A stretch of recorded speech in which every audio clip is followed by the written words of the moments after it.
Well, this video gave you a glimpse of this amazing project, 28,000 square kilometers, perhaps 20 times the size of New York, 90 islands, mountains, canyons, volcanoes, heritage sites, and of course, the amazing wildlife.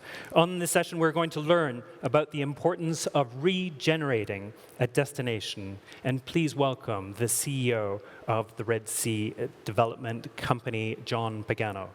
Thank you, Jonathan. Thanks to you for the warm welcome. John, great to have you here.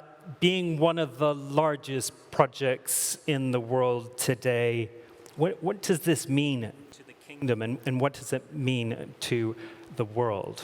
Well, look, we're probably one of the most ambitious tourism projects in the world today.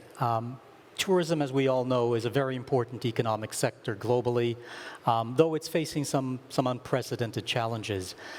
Here in the kingdom, tourism is an integral part of Vision 2030 in that one of the ambitions is to diversify the economy away from oil. As we know, tourism represents supports 1 in 10 jobs. It represents over 10% of global GDP. And here in the kingdom, it's somewhat underrepresented. I think we roughly have 3.4% contribution. And so the ambition is to genuinely grow tourism, to help create jobs, but also to provide a cultural bridge so that different parts of the world will come to understand the amazing place that Saudi Arabia is.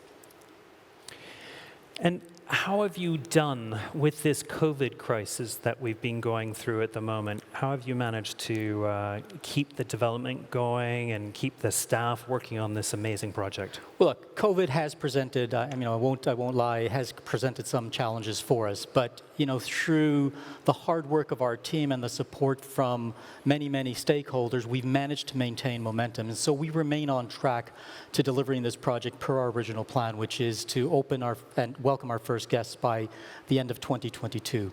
But as we look to the post-COVID world, post-COVID, tourism is going to be greener, smarter, and less crowded. And I have to say, though, that we were there well before the pandemic ever arrived on our shores. We believe that the world was demanding something different with the ecological crisis and climate crisis that the world is facing. Maintaining or following the business as usual case was never going to be enough. And so we set ourselves right from the very beginning to put sustainability at the very heart of everything we do.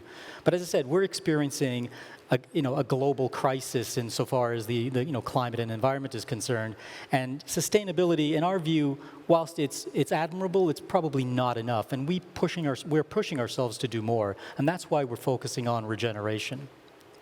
Well, I think it's really exciting for the world as well to see what you're doing so we can learn from you in terms of sustainability. We've got a number of sessions during this conference on sustainability. We've got William McDonough from Cradle to Cradle who's speaking this afternoon with Sebastian Bezin. And what I love is that we're being pushed, and we need to be pushed because this needs to happen now. So what you're doing at the Red Sea, is this a redefinition of sustainability? Well, I wouldn't call it a redefinition. I'd say it's an evolution. As I said, I think we need to respond to the challenges that we face today, and the challenges are pretty significant. If I quote Sir David Attenborough on his A Life on Our Planet, he's doing a recent series on Netflix, where in it he says, we need to rediscover how to be sustainable, how to move from being apart from nature to becoming a part of nature. At the end of it, nature is at the very root of everything that we do. And we've used that as inspiration. Nature for us is inspiration. Nature and the environment on my balance sheet are the most valuable assets that we have. And so, we're taking extraordinary steps in order to ensure that we protect that not only for ourselves today, but for future generations to come. And so, exactly how are you doing that? What are you doing with this project that really stands out, that you can shout about to the world? Okay, well, look, we all understand the transformative power that tourism represents. And given the scale and ambition of our project, we're actually leveraging it and doing things that I guess most people wouldn't do for commercial reasons and the like. So, where we've set ourselves apart is, we put sustainability at the very heart of everything that we do. So some examples of the things that we're doing, I mean, we're working on innovative construction techniques to minimize our environmental footprint. We're going to rely on renewable energy 24 hours a day, which has never been attempted, as far as I'm aware, on this sort of scale. We've got waste management and recycling is obviously an integral part, zero single-use plastics. We're looking at creative ways in which to sequester carbon, both using nature-based solutions as well as using technology. So those are the sorts of things we're doing from a sustainability point of view. But from a regeneration point of view, which I think is also hugely important, we're looking to protect critical habitats, for the many species that make the Red Sea their home. We're going to create the largest no-take marine protected area in the whole of the Middle East. It's probably 5,700 square kilometers. And again, that's in the interest of trying to rebuild biodiversity, build fish biomass, and help sustain the destination. We're going to remove invasive species. We're going to look at innovative techniques for sustainable farming and aquaculture to provide not only food for the people in our vicinity, but also to reduce, again, our carbon footprint. We are going to be carbon neutral. Carbon neutral isn't going to be enough. We need to go beyond that, and we're going to look at means by which we can sequester more carbon than we ourselves generate in order that we can actually help mitigate some of the challenges that the world is facing. Very impressive. And of course, the technology behind what you're doing is improving all the time. But now tell me, I noticed you've got a turtle on your lapel. Just give us a brief explanation for that. Sure. Well, we've adopted the turtle as the symbol of our commitment to the sustainability and regeneration. And I like to tell a story because it was born out of a story. When we were exploring our vast 28,000 square kilometer site and our archipelago, we came upon this most amazing island in the southern part of our lagoon. It was called Al-Wakadi. And when we looked at the island, we thought, wow, this is the most amazing island. Beautiful turquoise water, white sandy beaches. The orientation allowed us for sunrises and sunsets. It was truly magical. We imagined the resort being on the cover of Condé Nast and being talked about for all over the world.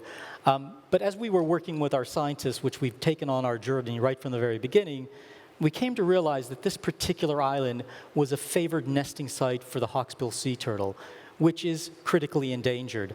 And so we were faced with a real dilemma. If we develop this island, we destroy one of the most important habitats for the hawksbill sea turtle.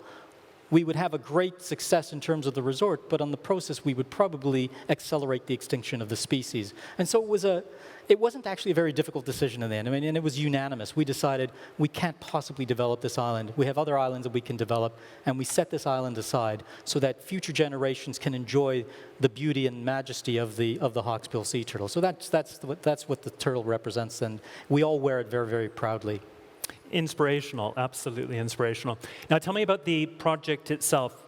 How are you getting on in terms of hotels and the development of it? When will the first hotel open? Okay, so our first phase, which is an ambitious first phase, I might add, is 3,000 hotel rooms with 16 different hotels that we're going to deliver, as well as an international airport, as well as a new coastal village that is going to provide the homes for all of the people that work and support the destination. And we're very well on our way to delivering that. Our plan is, and we're still on track, to welcome our first guests by the end of 22. We'll probably open 4 or 5 hotels by that period, and then the balance of the 16 hotels will be opened in 2023. But let me give you some facts that sort of underscore the commitment and the progress that we're making. To date, we've committed over 7 billion rial in contracts. We've started construction on our international airport. We're building, in fact, we've now started occupying the construction workers village, which is going to accommodate 10,000 workers.